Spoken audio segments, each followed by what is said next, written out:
Hey, I'm Scott. Welcome back to my shop. In today's video, I'm going to show you how I turn this beautiful Ambrosia Maple bowl. So if you want to see how I made this, keep watching. To turn the bowl today, I'm going to be using a bowl gouge with a 40-40 grind on it. So the 40-40 grind has a 40-degree bevel, and it also is cut at 40 degrees on the wings. You can see here on the platform that I'm using, I got some tape marking out 40 degrees on either side, and the platform is set at 40 degrees. So, I mean, it's sharpened by hand. It's really not all that difficult, just takes some practice. And here you can see, compared to a traditional grind, more like a swept-back type bowl gouge, it's quite a bit different. So keep watching, and I'll show you how I turn this with the 40-40 grind. Alright, you can see here I got this blank mounted up on the lathe. It's mounted between centers, and here's a view from the other side. Just making sure it clears everything, and get the face shield on. Switch on the machine, and let's start turning. As I'm truing up this blank here, I'm just letting the video run at actual speed. I just want you to see that there's not a lot of jumping or bouncing around. I'm using a 40-40 grind on my gouge, and I'm just cutting through the wood, going from right to left. I'm just focusing here on holding that gouge down tight against the rest, pretty much pushing it down onto the rest, and that really eliminates a lot of that hopping around. Alright, got to make sure that you float that bevel across the edge that you're cutting, and you really don't want to push the gouge too much into the wood, or it will start to jump around a little bit. Alright, so we're going to speed this up a little bit just to get through this.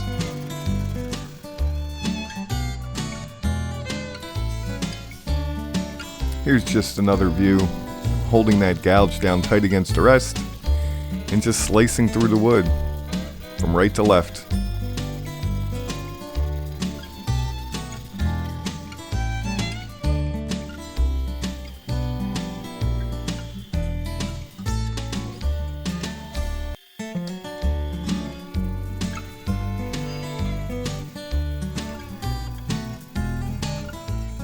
Alright, now we have the blank all trued up. It's time to level off this face. And I'm just using the wing of the gouge here. Right, from the point out to the end.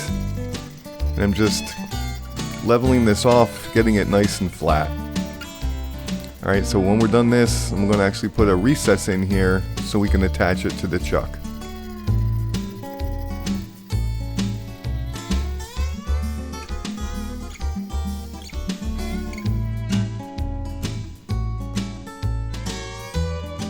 Alright, now it's time to cut a recess for the chuck. So I'm going to use my bowl gouge here to form that recess. I'm going to cut the outside edge of that first. And then this inside part is just all waste wood, so I'm going to get rid of as much of that as I can.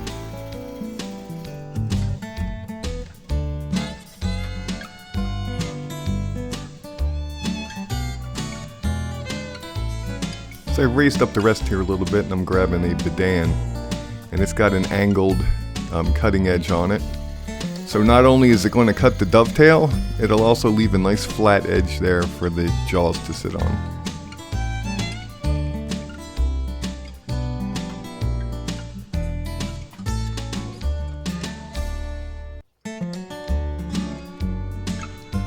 Okay, now it's time to take the blank off the lathe. And we're going to pull out that drive center. And then we're going to mount the chuck on the lathe. And then mount the piece on the chuck.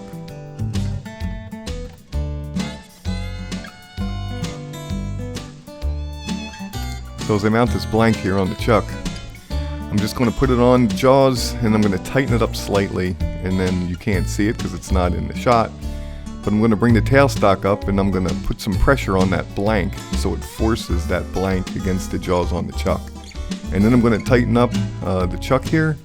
Now obviously it's going to be in expansion mode here because it's a recess, and I'm going to tighten up both of those sockets. Alright, just to make sure it's nice and tight. And then every time I do this, it turns out that it runs a lot more true. Okay, now that I have the blank mounted up on the chuck, I can start working on the outside of this bowl. Now I have to flatten that surface that we're looking at right now. But instead of trying to flatten that whole thing, I'm just going to take the corners off a little bit because they're going to have to come off anyway. This is all going to be just waste wood. So just hopefully this will save me a little bit of time. Alright, now I got those corners reduced pretty good.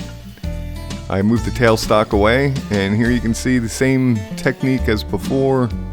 It's planing cut, got the tool handle pretty low, and I'm using that wing to flatten out that surface. I'm going to flatten that out until it's flat enough for me to form a tenon. And then I'm going to form the tenon and then the little step for the jaws to sit on. And then I'm going to clean it all up with a skew. So here you can see I'm using a skew as a scraper to clean up that tenon. And skew's doing a really good job. Not only is it putting the dovetail in that tenon, but it's also making a nice flat surface on that little step, so it'll sit flat on the jaws on the chuck.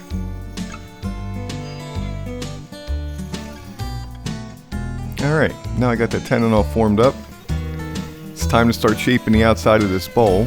You can see I got a curved rest on my lathe. And I'm just going to start taking this wood away and shaping the outside of this bowl. Alright, it's really not much for me to chat about, so I'm going to shut up and let you listen to some music.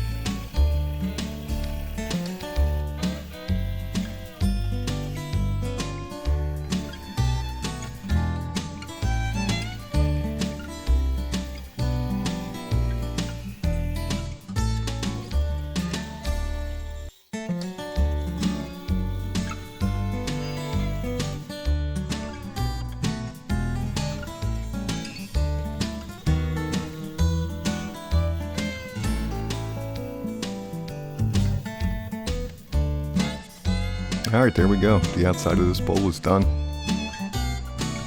Okay, now it's time to turn this blank around. Right, we're going to take it off the chuck, turn it around, mount it on that tenon, and then bring the tailstock up and put some pressure on that blank so it'll push it up against the jaws on the chuck, and then tighten up the chuck.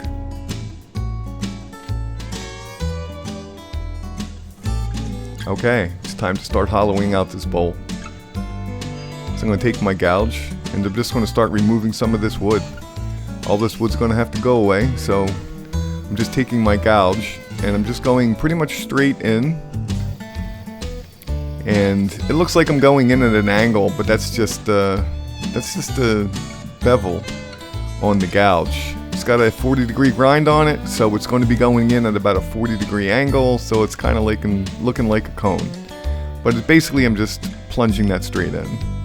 Right? And what I'm doing before each pass is I'm just letting that tip of that gouge create a little groove so the bevel has something to ride on. Right? So that way I don't get a lot of jumping or anything. It just starts nice, easy, form that groove, and then let the tool cut the wood. And I'm just going to keep doing that. You can see I pretty much stop, and I'm going to start creating some steps. And I'm only going to core this out, maybe a few inches at a time. It just holds the blank a little bit more stable, I think. But that's what I'm going to do. And I'm going to do that until we're pretty much done. And once I get it hollowed out down to this level, then I'll step down to the next level and then the next level until we're pretty much almost completely hollowed out.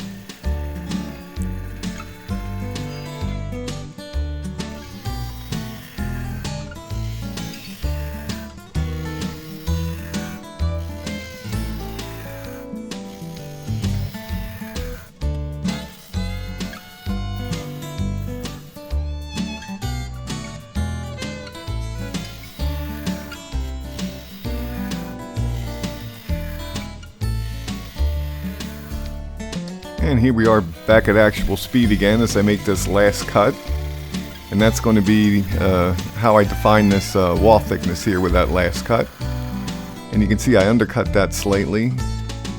And now I'm going to shape that rim I just like to have the rim of my bowls taper down towards the interior. It just seems just like a nice aesthetic to me.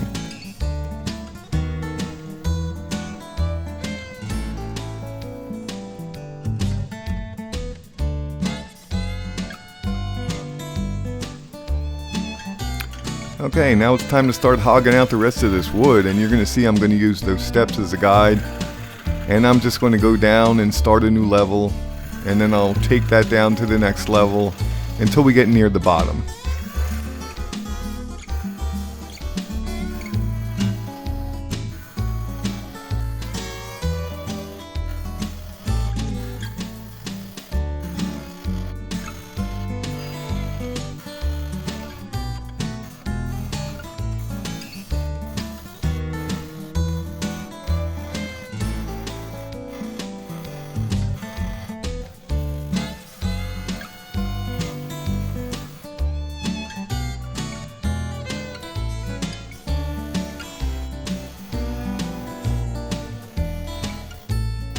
You can see as I'm going here, I stop the lathe, check the wall thickness, take some more wood away, stop the lathe, check the wall thickness, and make some adjustments. But I'll make all the final adjustments at the end. So my 40/40 grind gouge does a great job on the outside of the bowl. That push cut is just phenomenal. And it really does a great job. I'm hogging out most of the wood for the interior. But what it's not good at is reaching the bottom of the bowl. So for that, I'm going to use a bowl bottom gouge, which is what I'm using here. So I got this bowl bottom gouge from Ashley Harwood. I'm sure if you contact her, she'll be more than happy to sell you one just like it. So, but I'll be using this bowl bottom gouge to take out the wood at the bottom. And yeah, enjoy the video.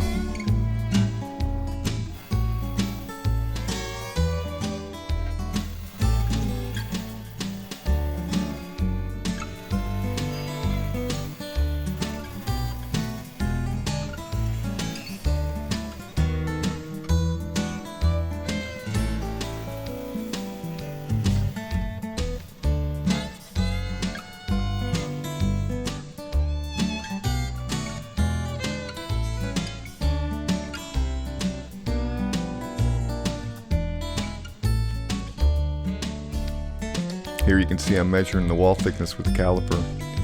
And so what I'm going to do is I'm going to take away some more wood, remeasure with the caliper, take away some more wood, and I'll keep doing that as many times as I have to until I'm happy that the wall thickness for this bowl is consistent.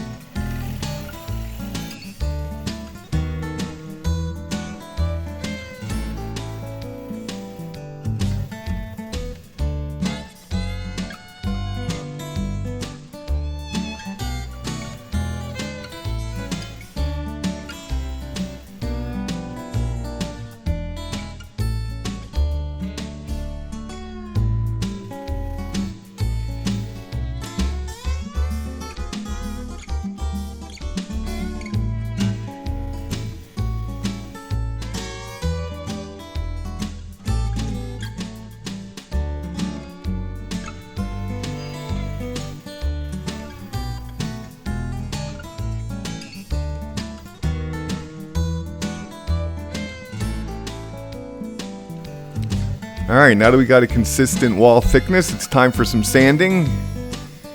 Alright, so I got the lathe running at about 800 RPM, and I'm using a power sander. It's just an angle drill that's marketed for, you know, the specific task of sanding. So I'm going to work through the grits, 120, 180, 240, 320, 400. Alright, I'm going to work through the grits until I'm done, and then the inside of the bowl will be done. The most important grit here is the first one, the 120. You really want to make sure that you sand out all the marks, tool marks, any kind of imperfections that you need to get rid of. You want to make sure that's all done with the 120. It'll just make the rest of the sanding so much easier. Alright, the inside's done, time to do the outside. I generally do the outside by hand, not using a power sander, and I have the lathe running in reverse. Reason being is that it actually takes that sawdust, and you can actually see it in the video. It's blowing it away from me and into my dust collection system. So that's pretty convenient. So I'll do the same thing here. Start with 120, then I'll work through the grits to 400. I'll make sure I sand the rim, and once we're done, it'll be time to take off the tenon. Alright, time to take off the tenon here. There's so many different ways to do this, but today I'm going to use a Longworth chuck to take off the tenon. And my Longworth chuck actually fits in my four-jaw chuck. So I'm going to put it in here and tighten it up. And you're going to see this thing kind of as the two plates spin, it'll expand or contract those little rubber stoppers or bumpers. And that's what holds the bowl on this chuck.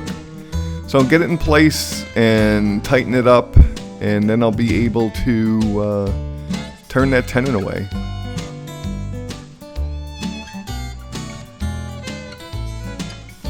You can see here I still have that tailstock engaged for support, and I'll leave it on there as I take this tenon away for the majority of the operation here. I only take it away when I have to. So I'm going to take this tenon away, and as you'll see, I'm going to then cut like a little recess or a concavity into the bottom here, so it'll sit flat on the tabletop or whatever. So you'll see I'll take a bunch of different passes, and then I'll check it to make sure that I definitely do have that little bit of a recess in there. And then I'll turn away the little nub at the bottom and sand it up, and we'll be done. As you can see, I put a few decorative rings in the bottom here, and now it's time to sand it up. We'll start with some 120, and the same drill as before. We're just going to work through the grits from 120 to 400, and then we'll take it off the lathe. And one final step. Alright, so now it's time to take this bowl off this Longworth chuck, and I'm going to have to unscrew all those bumpers, which is going to take a bit. And then once I'm done with that, I'm going to take this bowl and I'm going to squirt it down with some water. And the purpose of that is to raise the grain. I don't know if you ever had a bowl that you did before, or something else that you sanded smooth, and once it got wet or you used it for some food or whatever, it felt kind of fuzzy. It's probably because you didn't raise the grain and sand that all away. So I'm going to squirt it down with some water, raise the grain, and then I'm going to put it aside and let it dry. And once it's dry, then I'll sand it one more time with 400, and then it should be completely finished. Alright, here we go, we're all done. Time to pack this thing up and put it away to dry. So once it's dry, like I said earlier, I'll sand it down one more time with some 400, and then it'll be completely done. Time for some walnut oil or whatever your finish of choice is. During the video, I turned out the bottom of that bowl with a bowl bottom gouge, and here it is. It's got a really long handle on it. So, but here it is, and alright, so now you can see a little bit of a close-up on the on this gouge. You can see basically it's just a U-shaped gouge, and it is sharpened to a 40-degree main bevel, and then a slight micro bevel on there, and that's just kind of done by eye. So, but that's the bowl bottom gouge. Also in the video, you saw me using this, right? So this is a Tompkins bowl gauge. So you slip this over the bowl, and you know how thick the bowl is. It comes up there on the top, you know, set off by those black and red rings. So you can measure for consistent thickness in the walls of your bowls. Yeah, from Tompkins. It's KeithTompkins.com. So there you have it, right? Started out basically with like a chunk of log, and then we turned out this really nice Ambrosia Maple bowl. So I hope you liked the video. If you did, please hit the subscribe button, please hit the like button for the video, and just remember, if I can do this in my shop, I'm sure you can do it in yours. And I'll see you next time, Scott's Mini Woodshop.